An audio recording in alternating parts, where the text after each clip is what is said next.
कभी कभी जिंदगी हमें उस मोड़ पर लाकर खड़ा कर देती है जहां सांसें तो चलती है पर जीने की वजह खो जाती है। और कुछ ऐसा ही हुआ देव के साथ। तलाक हुए सिर्फ 3 दिन हुए थे, पर उसकी दुनिया जैसे बरसों पुरानी खामोशी में बदल चुकी थी। जिस लड़की को उसने अपना सब कुछ माना था, वही अब किसी और की दुल्हन बन गई थी।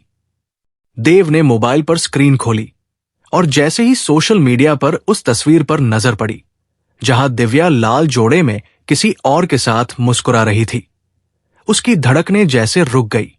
हाथ से मोबाइल गिर पड़ा और आंखों में आंसू नहीं, बल्कि एक सन्नाटा उतर आया। ऐसा सन्नाटा जिसमें किसी टूटे दिल की आवाज भी डूब जाए। वो यादें घूमने लगी। वही लड़की जो सुबह उठकर उसके लिए चाय बनाती थी, जो हर रात उसके कंधे पर सिर रखकर कहती थी, अगर तुमसे दूर गई तो जिंदा नहीं रहूंगी। और आज वही किसी और के साथ 7 फेरे ले चुकी थी। देव के होंठ कांप रहे थे। दिल में सवाल था, क्या 3 दिन में कोई इतनी बड़ी शादी कर सकता है, या फिर ये सब पहले से तय था? शाम ढल चुकी थी। कमरा अंधेरे में डूबा हुआ था। बस मोबाइल की हल्की रोशनी उसके टूटे चेहरे पर पड़ रही थी। उसकी आंखों में नींद नहीं थी, बस वो पुरानी तस्वीरें थी जहां दोनों मुस्कुरा रहे थे, जहां वादे थे, हंसी थी और भरोसा था। पर अब सब मिट चुका था। वो याद आया 3 दिन पहले कोर्ट में जब जज ने पूछा था, क्या तुम इस रिश्ते को हमेशा के लिए खत्म करना चाहते हो? तो देव ने झुककर सिर्फ हाँ कहा था। पर अंदर से कोई आवाज चिल्ला रही थी, नहीं। उस हां के पीछे कितना दर्द था, ये शायद कोई नहीं समझ सका। रात भर देव कमरे में बैठा रहा। घड़ी की सुइयां चलती रहीं, पर वक्त जैसे ठहर गया था। सुबह जब बाहर हल्की धूप आई तो उसके दिल में एक अजीब सी बेचैनी ने जन्म लिया। वो सोच रहा था, दिव्या ने ऐसा क्यों किया? क्या किसी ने उसे मजबूर किया, या फिर वो कभी मुझसे प्यार करती ही नहीं थी? वो जानना चाहता था सच्चाई। और अब उसके अंदर कुछ टूट नहीं रहा था, बल्कि कुछ जाग चुका था। एक सवाल, एक जिज्ञासा, एक आग। कई साल पहले जब देव पहली बार नौकरी के सिलसिले में रायगढ़ आया था, वही उसकी मुलाकात दिव्या से हुई थी। दिव्या अकाउंट्स डिपार्टमेंट में काम करती थी।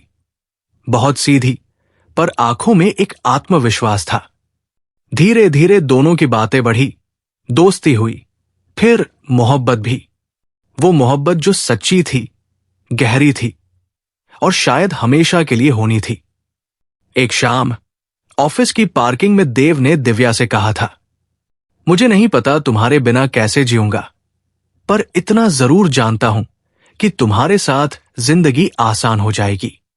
दिव्या मुस्कुराई थी और कहा था, अगर सच्चा प्यार है तो वक्त कभी बीच में नहीं आएगा। और फिर कुछ ही महीनों में दोनों ने शादी कर ली। शादी के शुरुआती दिन जैसे किसी खूबसूरत फिल्म के सीन थे।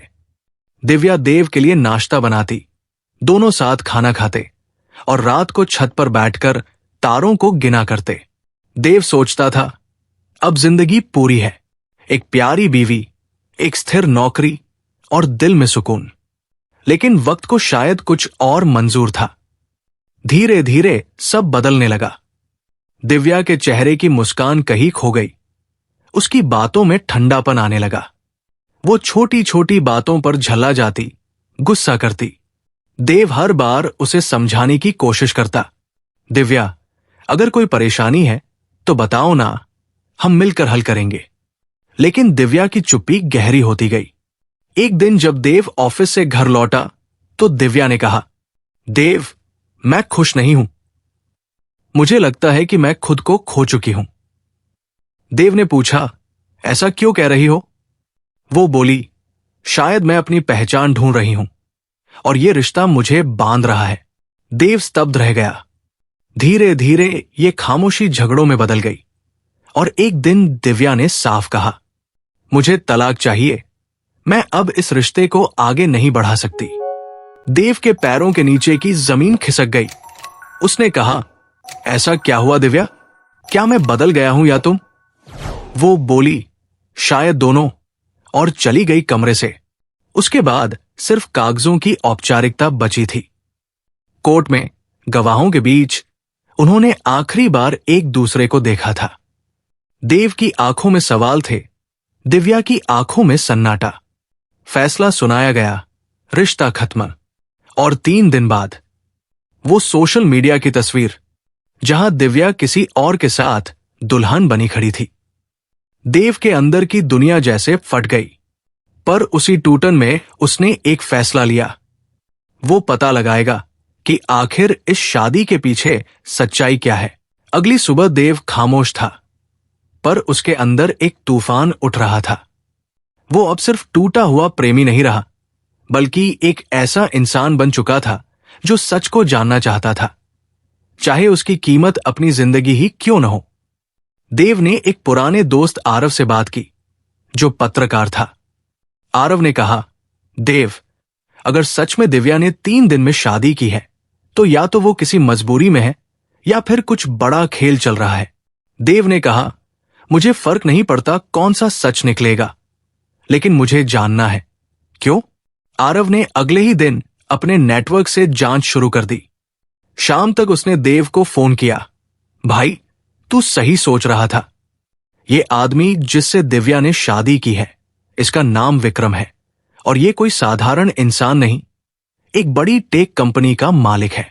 देव के दिमाग में जैसे सैकड़ों सवाल एक साथ गूंजने लगे।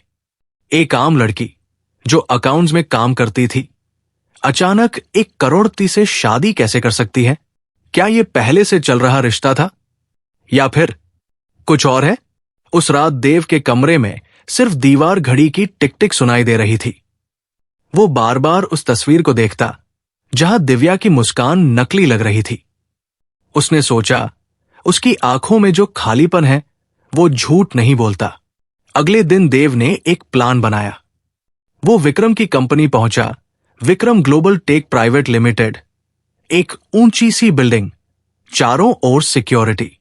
देव ने इंटरव्यू कैंडिडेट बनकर एंट्री ली। रिसेप्शन पर बैठी लड़की ने कहा, आपका नाम? देव ने झूठा नाम बताया, अमित सिंह। अंदर जाते हुए उसकी नजर दीवार पर लगी विक्रम की तस्वीर पर पड़ी। विक्रम सूट में खड़ा था, पर तस्वीर के नीचे एक अजीब सा निशान बना था। एक गोला, उसके बीच में 3 तिरछी लाइनें, और नीचे छोटे अक्षरों में लिखा था, नेमेसिस। देव ने पूछा, ये क्या है? रिसेप्शनिस्ट बोली, ओह, वो कंपनी का पुराना प्रोजेक्ट था, अब बंद हो चुका है। देव ने सिर हिलाया, पर उसके दिल में बेचैनी और बढ़ गई। वो बाहर आया और सीधे आरव के पास गया। उसने सारी बात बताई। आरव, मुझे लगता है ये विक्रम किसी बड़ी साजिश में शामिल है। आरव बोला, मैं थोड़ा और गहराई से पता लगाता हूं।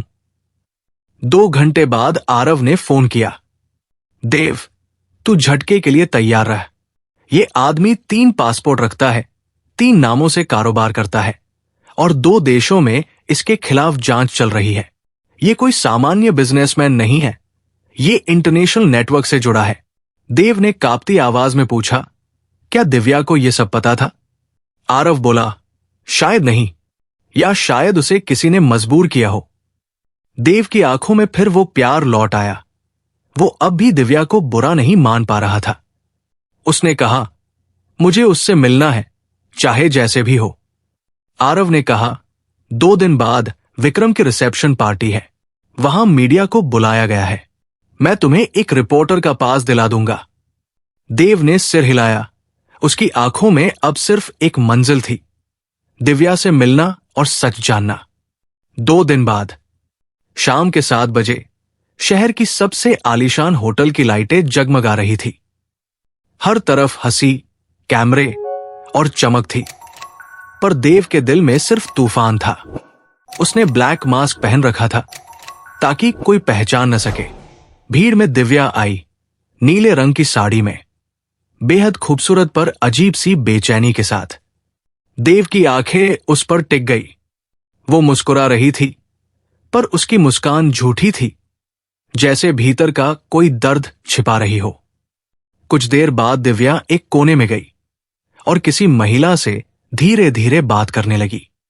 देव पास गया ताकि सुन सके। दिव्या की आवाज कांप रही थी। सब ठीक है, मैंने शादी कर ली है, अब मेरे भाई को छोड़ दो प्लीज। देव का दिल जैसे थम गया। उसके होठों से बस एक शब्द निकला, भाई। मतलब ये शादी किसी सौदे का हिस्सा थी। और जिस औरत से वो बात कर रही थी वो वही रिसेप्शनिस्ट थी जो कंपनी में मिली थी। देव ने देखा, उसके हाथ पर वही नेमेसिस का निशान बना था। अब देव को यकीन हो गया, दिव्या किसी जाल में फंसी है। उस रात वो होटल से चुपचाप निकला और विक्रम की गाड़ी का पीछा करने लगा। गाड़ी शहर के बाहरी इलाके में एक पुरानी फैक्ट्री पर रुकी। अंदर कई लोग कुछ बड़े बड़े बॉक्स पैक कर रहे थे। देव को लगा जैसे कोई सीक्रेट ऑपरेशन चल रहा है। वो दीवार के पीछे छिपकर देखने लगा। तभी किसी ने पीछे से उसके सिर पर वार किया। अंधेरा छा गया। जब होश आया तो उसने खुद को एक अंधेरे कमरे में पाया। सामने विक्रम बैठा था और मुस्कुरा रहा था। विक्रम बोला, देव, जिज्ञासा अच्छी चीज है, लेकिन कभी कभी जानना जहर बन जाता है। देव ने गुस्से से कहा, दिव्या को छोड़ दो, उसने मजबूरी में शादी की है। विक्रम हंसा और बोला, तुम सच जानते हो क्या? उसने सामने स्क्रीन ऑन की और एक वीडियो चला। वीडियो में दिव्या थी और वो किसी से कह रही थी, मिशन लगभग पूरा हो गया है, अब देव को रास्ते से हटाना होगा। देव की आंखें फटी रह गई, उसका गला सूख गया। उसने चिल्लाया, नहीं, ये झूठ है। विक्रम बोला, नहीं देव, ये तुम्हारी पत्नी की असली सूरत है, वो हमारे लिए काम करती थी। देव जैसे पत्थर बन गया। विक्रम बोला, वो तुम्हारे ऑफिस से कुछ डाटा चुराना चाहती थी जो हमारे प्रोजेक्ट के लिए जरूरी था। जब वो भावनाओं में फंसने लगी तो हमने उसे तुम्हारे खिलाफ केस बनवाया और फिर तुम्हारा इस्तेमाल किया। देव की रगों में लहू खौल उठा। उसने कहा, तुम झूठ बोल रहे हो। विक्रम मुस्कुराया। तलाक और शादी सब नाटक था ताकि सिस्टम को धोखा दिया जा सके। देव चिल्लाने ही वाला था कि तभी दरवाजा टूटा और पुलिस अंदर घुसी। विक्रम और उसके लोग गिरफ्तार हुए। पता चला आरव ने सब ट्रेस कर लिया था और छापा मरवाया, लेकिन दिव्या वहां नहीं थी। 4 दिन तक पुलिस ने खोजा, लेकिन दिव्या का कोई सुराग नहीं मिला। देव के अंदर अब भी तूफान था। क्या दिव्या वाकई गुनहगार थी या किसी ने उसे इस्तेमाल किया था? रात के सन्नाटे में जब देव सोने जा रहा था, उसका फोन बजा। कॉल के उस पार एक अजनबी आवाज थी, अगर सच्चाई जाननी है तो पुराने गन्ने के मिल के पीछे आ जाओ। देव के रगों में फिर वही जुनून लौट आया। वो तैयार हुआ और अंधेरे में उस जगह की ओर चल पड़ा। रात के करीब 12:30 बजे देव पुराने गन्ने के मिल के पास पहुंचा।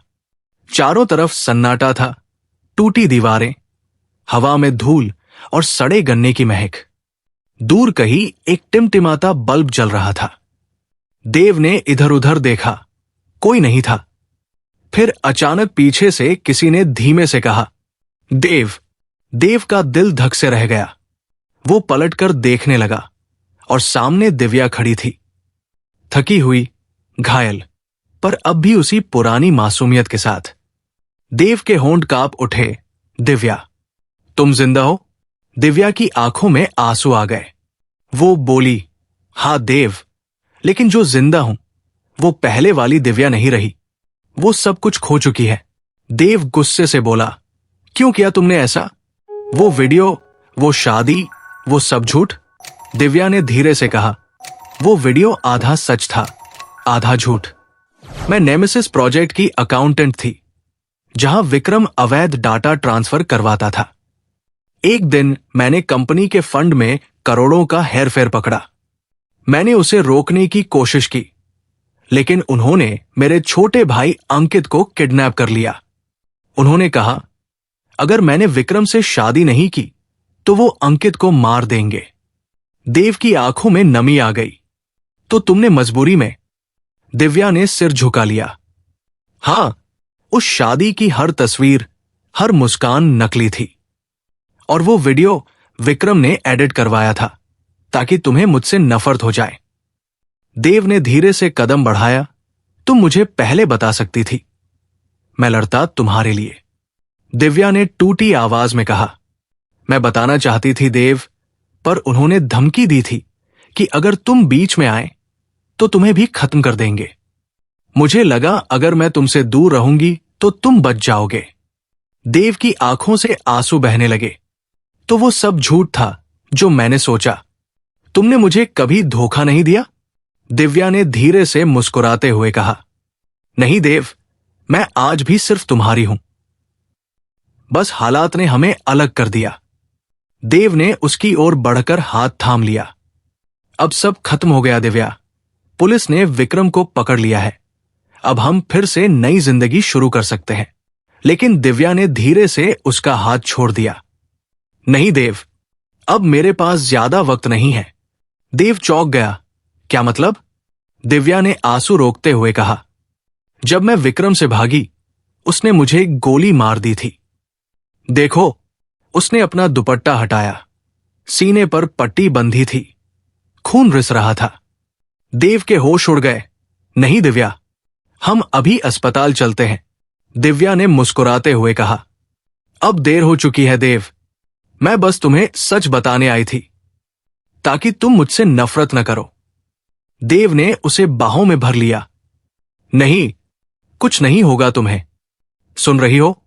कुछ नहीं होगा। दिव्या ने कांपते हुए देव के सीने पर सिर रख दिया। देव, जब मैं नहीं रहूंगी तो उस मंदिर में जाना जहां हमने पहली बार साथ दिया था, वहां मेरी राख रखना ताकि मैं हमेशा तुम्हारे पास रहूं। देव ने आंसुओं में डूबकर कहा। दिव्या, मत कहो ऐसा। लेकिन दिव्या की सांसें धीमी हो रही थी। उसने आखिरी बार देव की आंखों में देखा और फुसफुसाई, आई लव यू देव, और वो हमेशा के लिए शांत हो गई। देव चुपचाप बैठा रहा। उसकी बाहों में वो लड़की थी जिसने उसके लिए अपनी जिंदगी दे दी थी। बारिश शुरू हो चुकी थी। आसमान भी जैसे रो रहा था। 2 दिन बाद देव उसी मंदिर में पहुंचा जहां कभी उसने और दिव्या ने साथ में मन्नत मांगी थी। उसने दिव्या की अस्थियां वही बहाई और कहा, तुम चली गई पर तुम्हारी यादें मेरे साथ है। तुमने सिखाया कि सच्चा प्यार शरीर से नहीं, आत्मा से होता है, और आत्मा कभी नहीं मरती। वो धीरे से बोला, दिव्या, अगर अगला जन्म है तो मुझे फिर से उसी स्टेशन पर मिलना जहां हमारी पहली मुलाकात हुई थी। हवा में दिव्या की खुशबू तैर गई। मंदिर की घंटियां बजने लगी, जैसे खुद भगवान ने उस प्यार को स्वीकार कर लिया हो। कभी कभी जिंदगी में जो हमें छोड़कर चले जाते हैं, वो हमें सजा नहीं देते, बल्कि हमारी रक्षा करते हैं। प्यार का मतलब सिर्फ साथ रहना नहीं, बल्कि किसी को बचाने के लिए खुद मिट जाना भी है। अब आप बताइए, अगर आप देव की जगह होते और आपको बाद में पता चलता कि आपकी मोहब्बत ने अपने भाई को बचाने के लिए आपको छोड़ा, तो क्या आप उसे माफ कर पाते? अगर आपको यह कहानी पसंद आई हो तो इसे लाइक और शेयर करें। और भी कहानियों के लिए हमारे चैनल को सब्सक्राइब जरूर करिए। मिलते हैं अगले कहानी के साथ। तब तक जय हिंद, जय भारत।